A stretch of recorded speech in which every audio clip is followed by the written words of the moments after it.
अस्सलाम वालेकुम। मैं हूं ज़िशान, आप देख रहे हैं ऑटोमोटिव उर्दू यूट्यूब चैनल। प्यारे दोस्तों, 100 साल से ज़ायद होने को हैं कि गाड़ियों को रबड़ के टायर में कैद हवा की कुशन पर चलाया जाता है। रोड पर हों या फिर रोड से दूर, न्यूमैटिक टायर्स ने मुसाफिर गाड़ियों के लिए बेहतरीन खिदमात अंजाम दी हैं। लेकिन टायर्स में हवा का प्रेशर, टायर का पंक्चर होना या फिर गर्म मौसम में टायर का फट जाना ऐसे अवामिल हैं जो कि ड्राइवर या फिर मुसाफिरों के लिए परेशानी का बायस बनते हैं। लेकिन अब यह रवायत बदलने को है, क्योंकि एक फ्रांसीसी अदारे की नई दरियाफ्त ने इस नजरिए को बदल कर रख दिया है। हाल ही में मिचलन ने एयरलेस टायर का मॉडल पेश किया। वैसे तो मिचलन 2005 से इस पर काम कर रहा है और तभी से एयरलेस टायर्स मखसूस मार्केटों में मौजूद थे, लेकिन मजीद तहकीक और कारकर्दगी के बेहतर हसूल के लिए फ्रांसीसी टायर साज अदारे ने अपनी तहकीक जारी रखी। एयरलेस टायर्स को टवील टायर का नाम दिया जाता है। नाम टवील दरअसल टायर और व्हील का मजमुआ है। आप जानते हैं कि रवायती टायर को इंस्टॉल करने के लिए स्टील या फिर अलॉय व्हील्स का इस्तेमाल किया जाता है, लेकिन एयरलेस टायर्स या टवील में कोई भी व्हील इस्तेमाल नहीं होता, बल्कि ये एक सॉलिड हब पर मुश्तमिल होता है जो एक्सल के साथ नस्ब कर दी जाती है।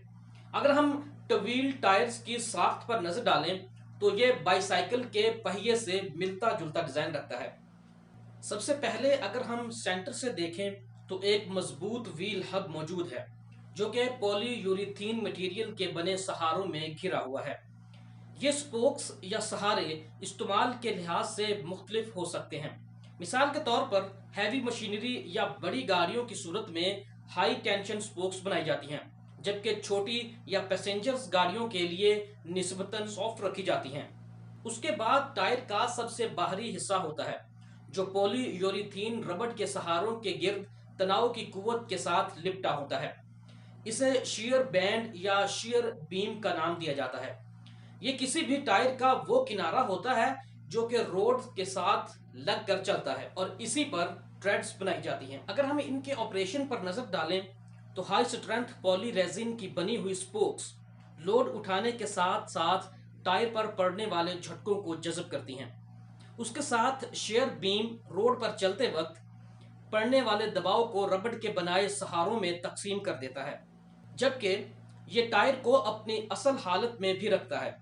मिसाल के तौर पर जब टवील टायर को रोड पर डाला जाता है तो रेजिन स्पोक्स रोड इम्पैक्ट को बिल्कुल उसी तरह जज़ब करती हैं जैसे रवायती टायर में हवा का प्रेशर। जैसे ही गाड़ी किसी गड्ढे या हम्प से गुजरती है तो ट्रेड और शेयर बीम आर्जी तौर पर खम खाते हैं और फिर तेजी से अपनी असल हालत में वापस आ जाते हैं। टवील टायर्स अपने मुनफरद अंदाज की वजह से मुस्तहकम राइड फ्राहम करते हैं। जॉन डियर उन तमाम कंपनीज में पहला अदारा है जिन्होंने अपनी मशीनरी पर टवील टायर्स का इस्तेमाल शुरू किया। इसके साथ मिचलन इन टायर्स की पायदारी की जमानत भी देता है। वहीं पर एक्सपर्ट का कहना है कि टवील आम टायर्स की निस्बत 2 से 3 गुना ज्यादा पायदार हैं। मिचलन फिलहाल कमर्शियल मशीनरी के लिए टायर्स बना रहा है, लेकिन कंपनी ने छोटी पैसेंजर्स कारों पर टायर की हतमी टेस्टिंग शुरू कर दी है। इससे पहले मिचलन ने ऑडी A4 पर टवील टायर को आजमाया, जहां बेहतरीन नताइज हासिल हुए। ये कुछ बातें थीं जो टवील या हवा के बगैर चलने वाले टायर्स के बारे में थीं। बहरहाल ये नई टेक्नोलॉजी बहुत तेजी से अपने हतमी नताइज की तरफ बढ़ रही है और मुस्तकबिल के वो दिन अब दूर नहीं जब सड़क पर मौजूद हर ऑटोमोबाइल इन टायर्स पर सफर करेगी। उम्मीद है कि आपको हमारी आज की वीडियो पसंद आई होगी। अगर आप हमारे चैनल पर नए हैं तो काइंडली हमारे चैनल को सब्सक्राइब कर लीजिए।